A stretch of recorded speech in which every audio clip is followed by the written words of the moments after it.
Question number 2 में दिया है कि ऊपर दिए गए प्रश्न में उन परिमेय संख्याओं के दशमलव प्रसारों को लिखिए जो शांत हैं। यहाँ ऊपर दिए गए प्रश्न में मतलब जो हमारा फर्स्ट क्वेश्चन हमने सोल्व किया था उसमें 10 पार्ट थे और 10 में से जो पार्ट में परिमेय संख्या का शांत जो परिमेय संख्या जो है शांत प्रसार की है उनको हमें दशमलव में बदलना है। तो देखिए मैंने पहले से यह लिख लिया है कि फर्स्ट क्वेश्चन का first part, second, fourth, sixth, eighth और नाइन्थ पार्ट जो है ये पार्ट जो है परिमेय संख्याओं में शांत प्रसार के हैं। तो आइए हम इन सभी पार्ट्स को हल करते हैं और इन्हें हम दशमलव प्रसार में बदलते हैं। तो फर्स्ट पार्ट हम हल करते हैं 13/3125। देखिए दशमलव में बदलने के लिए हमें इस संख्या के p/q से तुलना करने पर q यानी जो हर में जो संख्या है उसको हमें 10 बनाने की आवश्यकता है। जैसे किसी भी संख्या के अंश में और हर में दो संख्याएं दी, जैसे 25/10। हम अंश में यहाँ 25 दिया और हर में 10 दिया है, तो हम यदि हमको 10 दिया है तो हम आसानी से संख्या को दशमलव में बदल सकते हैं, जैसे 2.5। एक और एग्जांपल लेते हैं, जैसे 47/10। अब इसको हम 4.7 लिख सकते हैं। कैसे? दशमलव के बाद जितने अंक होते हैं उतने ही 10 में शून्य होती है, यानी 10 में जितनी शून्य होंगी उतने ही दशमलव के बाद अंक होंगे, और उससे दशमलव की जगह पे हम एक बिंदु जो एक हमें दिया है यहाँ पे हम दशमलव लगाएंगे। एक और एग्जांपल देखते हैं, जैसे 52/10, इसको लिखेंगे 5.2। और एग्जांपल लिखते हैं जैसे 663/100, तो इसको लिखेंगे हम 6.63। तो आइए इसे हम सोल्व करते हैं। सबसे पहले हम हर के अंदर 10 बनाने के लिए हम 2 × 5 के रूप में, पिछले क्वेश्चन में हम जब सॉल्व किया था उसी रूप में हम इसको लेके आएंगे। तो सबसे पहले मैं 3125 के गुणनखंड बना लेता हूं।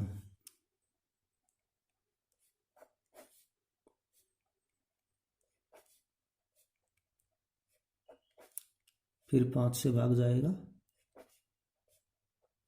तो यहाँ है 5 × 5 × 5 × 5 फिर 5। इसे मैं यूं भी लिख सकता हूँ 13/5, क्योंकि जब बेस सेम हो तो उनकी पावर जुड़ जाती है। अब आगे देखिए, मुझे हर में 10 बनाने के लिए यहाँ पे 2 की आवश्यकता है, क्योंकि यहाँ पे 5 पहले से है और मैं 2 से गुना करूँगा तो 10 बन जाएगा। और यहाँ 5 की जो पावर है मुझे वही 2 की पावर लेनी पड़ेगी, इसलिए मैं इसको ऐसा लिखता हूँ 13 × 2⁵, उसके बटा में 2⁵ गुना 5⁵। मैंने 2⁵ को अंश में भी गुणा कर दिया और 2⁵ को हर में भी गुणा कर दिया। अब मैं अगले स्टेप में इसको लिखता हूँ 13 × 2 × 2 × 2 × 2 × 2। मैंने इसको 2⁵ को गुणनखंड के रूप में लिख दिया। अब इसके बटा में है, अब 2⁵ है और 5⁵ है, इसलिए मैं दोनों का इकट्ठा पावर लिख सकता हूँ, यानी 2 × 5⁵। अब अगले स्टेप में देखिए, इसको हल करने पर हमें ज्ञात होता है 416 बटा में यहाँ गुना करेंगे 5 और 2 की 5 दूनी 10⁵। अब देखिए, अब 416 को हमें दशमलव भिन्न में बदलना है, दशमलव संख्या में बदलना है। इसके लिए हम क्या करें, 10 की जितनी पावर है उतने ही अंक छोड़कर हम दशमलव बिंदु का प्रयोग करेंगे। जैसे 416 में 3 अंक हो गए, तो यहाँ 5 पावर है तो 2 शून्य और हम लगाएंगे, उसके बाद दशमलव लगाएंगे और ये शून्य हम लगा सकते हैं। तो ये इसका आंसर होगा।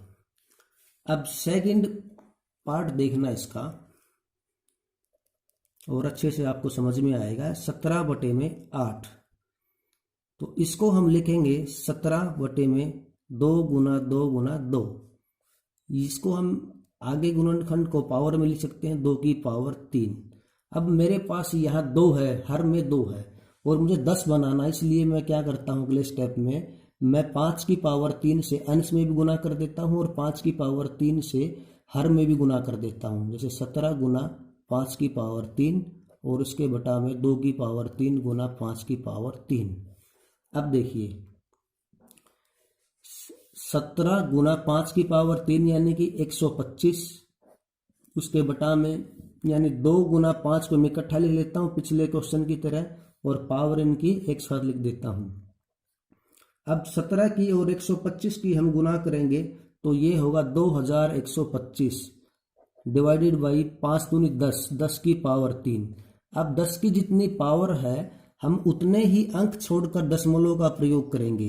अब लिखिए 2125, यहाँ 10 की पावर 3 है तो 3 अंक छोड़िए, 1 2 3, हमें इकाई से दाएं सैकड़े की ओर चलना है, 1 2 3, यहाँ हम दशमलव बिंदु का प्रयोग करेंगे। ये इसका राइट आंसर है। फोर्थ पार्ट देखिए, अब जो चौथा पार्ट है 15/1600, इसमें हम पहले इसको सरल रूप में लेके आते हैं। तो 15/1600 को हम लिखते हैं 3 पंजे 15, 5 से भाग कर दिया, इसको भाग करें 5 3 15, 5 दूनी 10, 5 0 0, यानी कि 3/320। अब मैं 320 के फिर से गुणनखंड बनाता हूँ। यहाँ देखिए, यहाँ लिखता हूँ मैं 320 के गुणनखंड बनाते हैं। 2 पे 160 और फिर 2 से 80 और फिर 2 से 40 और फिर 2 से 20 और फिर 2 से फिर भाग करेंगे 10 और एक बार फिर 2 से भाग करेंगे, 2 पंजे 10। तो ये है 1 2 3 4 5 6, यानी 2 की पावर, सॉरी यहाँ लिखेंगे हम 3/2 की पावर 6 गुना 5। अब देखिए हमारे पास यहाँ पे 2 की पावर 6 है और लेकिन 5 की पावर 1 है, इसके लिए हमें 5 की पावर को बढ़ाना होगा। अब अगले स्टेप में हम 3 गुना 5 की पावर यहाँ 1 है तो हम इसको 6 बनाने के लिए 5 की पावर 5 से ही गुना करते हैं। 3 गुना 5 की पावर 5 डिवाइड बाई 2 की पावर 6 गुना 5 की पावर 1 गुना 5 की पावर 5, यानी कि 3 गुना 5 की पावर 5 बटा में 2 की पावर 6 गुना 5 की पावर 6। ये बेस सेम है तो इनकी शक्तियाँ जुड़ जाएंगी। अब अगले स्टेप में लिखते हैं हम, अब 3 गुना 5 की पावर 5 को हल करेंगे तो ये आएगा 3125 और बटा में हम जब बेस सेम है, बेस अलग अलग है लेकिन पावर सेम है तो हम इनकी पावर को एक साथ लिख सकते हैं, 2 गुना 5 की पावर 6। अब देखिए इसकी जब हम गुणा करेंगे तो ये आएगा 9375 और भाग में हो जाएगा 5 दूनी 10 की पावर 6। अब इसमें हम 6 अंक छोड़कर दशमलव बिंदु का प्रयोग करेंगे तो लिखिए 9375। अब 1 2 3 4 अंक हुए, 5 अंक एक शून्य और लगा दिया, 6 अंक हमने एक शून्य और लगा दिया। अब दशमलव बिंदु का प्रयोग करेंगे और ये शून्य लगाएंगे यहाँ पे, ये इसका राइट आंसर हो जाएगा। पार्ट 6 देखिए, 23/2 की पावर 3 5 की पावर 2। अब देखिए इस पार्ट में हमें इस प्रीमियम संख्या के हर में पहले से ही 2 और 5 के गुणनखंड दिए हुए हैं, लेकिन यहाँ पे उनकी जो शक्तियाँ हैं, जो पावर है वह अलग अलग है। इनको सेम बनाने के लिए देखिए हम आगे लिखते हैं 23/2 की पावर 3 ना 5 की पावर 2, ये हमें दिया है। यदि हम 5 की पावर 1 अंश में और एक 5 की पावर 1 हर में गुना करें तो यह 5 की पावर 3 हो जाएगा। देखिए 23 गुना 5 2 की पावर 3 गुना 5 की पावर 3। अब देखो इसको लिखेंगे 23 पंजा 115 डिवाइडेड बाई 10 की पावर 3, यहाँ 2 और 5 को हमने गुना कर लिया, 10 की पावर 3 हो गया।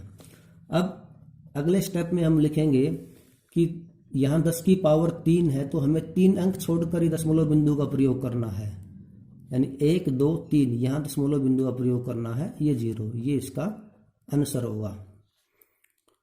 अब 8वां पार्ट देखिए, 6/15। बहुत ही आसान सवाल है, इसको आपको स्वयं हल करना है और मुझे कमेंट बॉक्स में इसका आंसर बताना है कि यह क्या आंसर होगा इसका। अब 9वां पार्ट देखिए, 35/50। इसको हम सरल रूप में लेके आएंगे, यानी 35/50 को हम भाग करेंगे, 7×5 35, 10×5 50, यानी 7/10। यह भी बहुत सरल क्वेश्चन है।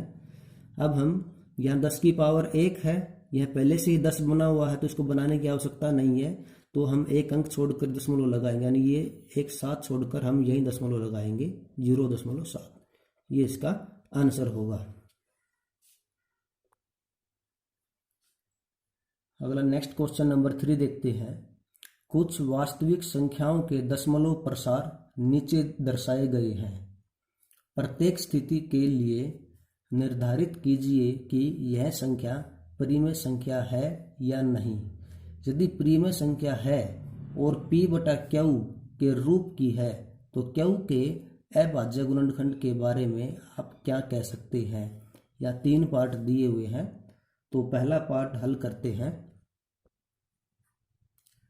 दी गई संख्या, देखिए संख्या हमें दी है 43.123456789। हमें यह एक संख्या दी हुई है।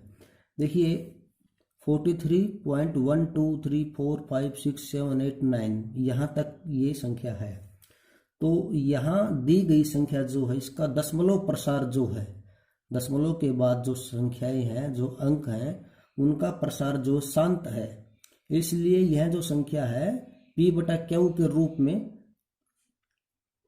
लिखी जा सकती है। यह p/q के रूप की परिमेय संख्या है, जिसमें हर को हम 2 की पावर n और 5 की पावर m के रूप का लिख सकते हैं, जहां n और m जो है एक ऋणात्मक पूर्णांक होते हैं। तो आइए इसे हम लिखते हैं यहाँ पे।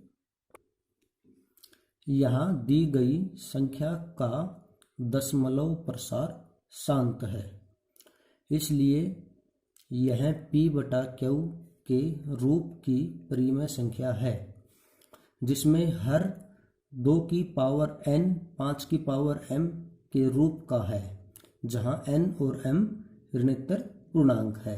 यह हम इसमें यह लिखेंगे। अब सेकंड पार्ट हल करते हैं इसका। थर्ड क्वेश्चन का सेकंड पार्ट है, दी गई संख्या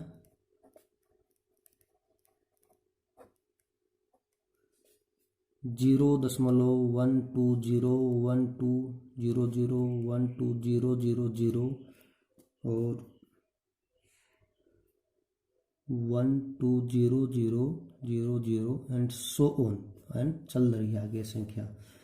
तो आप इसमें देखेंगे कि इसमें दशमलव का जो प्रसार है वह अशांत है। देखिए यहाँ इस संख्या इतनी, पहले 120 है, फिर 1200 बनता, फिर 12,000, फिर यहाँ और 1,20,000 बनता है। तो इस दशमलव संख्या का जो दशमलव प्रसार है वह अशांत है और इसमें आवर्ती नहीं है। देखिए यहाँ हर बार जो संख्या है वह बदल रही है, इसमें आवर्ती नहीं हो रही है। तो यह एक अपरिमेय संख्या होगी, यह परिमेय संख्या नहीं होगी, यह एक अपरिमेय संख्या होगी। तो लिखिए यहाँ दी गई संख्या का दशमलव प्रसार अशांत है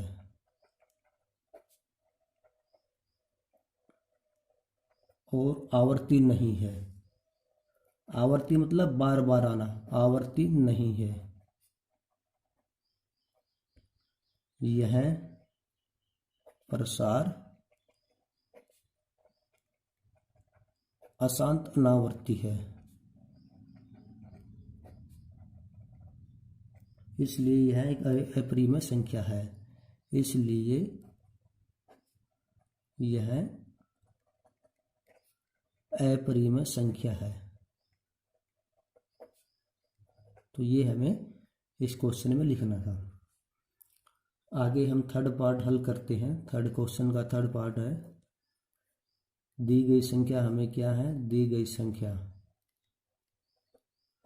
हमें दिया है 43.123456789 और इनके ऊपर इसने बार लगाया हुआ है, ये एक बार है। तो देखिए यहाँ जो संख्या इसने दी है क्वेश्चन में, संख्या दशमलव प्रशांत अशांत आवर्ती का है। देखिए बार का मतलब होता है कि इस जिस भी अंक के ऊपर बार लगा है वह अंक बार बार आ रहा है तो उसकी आवर्ती हो रही है, लेकिन यह अशांत आवर्ती का है। देखिए यहाँ लिखते हैं, यहाँ दी गई संख्या का दशमलव प्रसार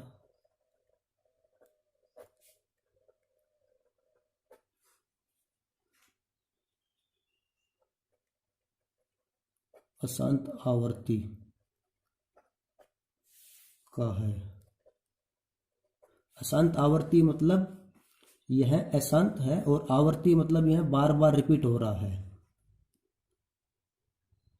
अतः यह संख्या P/Q के रूप की तो होगी, पर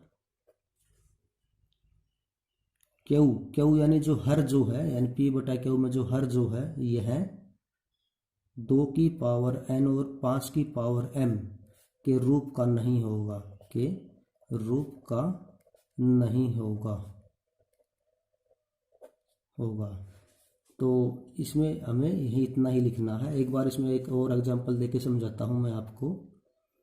जैसे एग्जांपल दिया था मैंने 20/3, इसमें क्या है कि 0 पॉइंट पहले 6 से भाग करेंगे, 3 6 18 और फिर 2 बचा, फिर 3 6 18, 3 6 18, मतलब यह बार बार भाग जा रहा है। तो यह 6.66666 ऐसे चलता रहता है। तो इसकी जो आवर्ती जो है यह अशांत है।